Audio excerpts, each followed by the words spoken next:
Well, I mean, look, I think what Mark was saying was just, and the example everyone uses is Schumer still uses a flip phone. He doesn't have an Well, and iPhone. that's kind of where I was going on this. That, Yeah, like, number one, it can't be as Mark would like to say, call me out on, overstated on the fact that he canceled the book tour. yeah. I've done 4 books. When you get, I'm sure you got an advance and whatever. I mean, like, publishers don't go through this process. You commit to engagement with the media and events and things like that because they're putting a lot of money on the line. The idea that Schumer canceled this speaks volumes to how bad the situation is. I said it yesterday that this was going to be a big moment for him because it was a tell how he handled this week. And sure enough, I don't know if he was watching the show or not, but he cancels the book tour.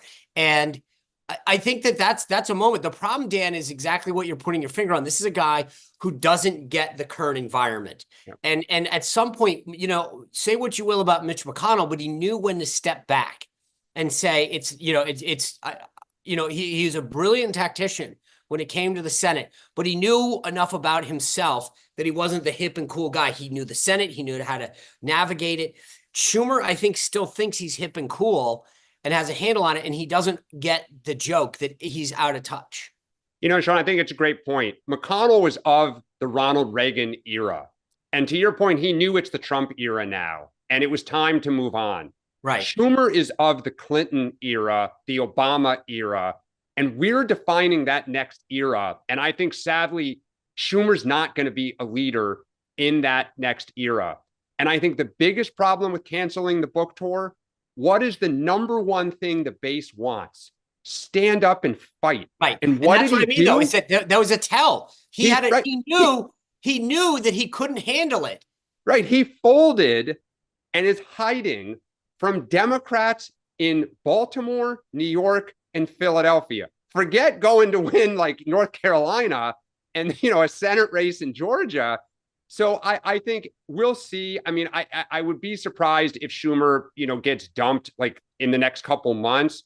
But I do think this he just doesn't have the awareness. That's my point. He doesn't have the awareness to say, "Hey, it's my time has passed. I want to pass the baton." Speaker Pelosi knew how to do that, even. Yep. Right. Yep. And she stayed in the Senate and passed it to Hakeem. I think that was the smart move. McConnell understood when his time was coming. I mean, maybe a little too late, but he did know that it wasn't that it was time to go. The last thing I'll say, and I think we could take some questions, is I think the juxtaposition between those two stories, the Democratic Party, you either do what Jonathan Capehart is doing, which is double down on stupid, which I fully endorse. All of those people on that thing, I would just love. I will literally donate money to any of the 6. But the smart move is to get back where the people are. Over and over on this platform, leading up to the election, we heard people who said, "I'm a lifelong Democrat. I voted for Hillary. I voted for Obama. I voted for McGovern, whatever," and are now saying, "Look, I can't stay there anymore." And the party generally will start to move with them. These guys, it's like they're entrenched and they won't do it. And that's going to cost them dearly. Historically, you should be picking up seats in this midterm. They're killing themselves for that reason. So anyway, that's why I think that Mark was absolutely wrong on that. And anyway, so we'll just keep going. I don't know exactly what happened. I got a weird Zoom error message. Apologize for that. Glad to be back. What did I miss? Anything we need to discuss? We put a nice bow on it. We had some great one-liners. They'll be on social media in a few seconds. Don't worry about it. Look forward to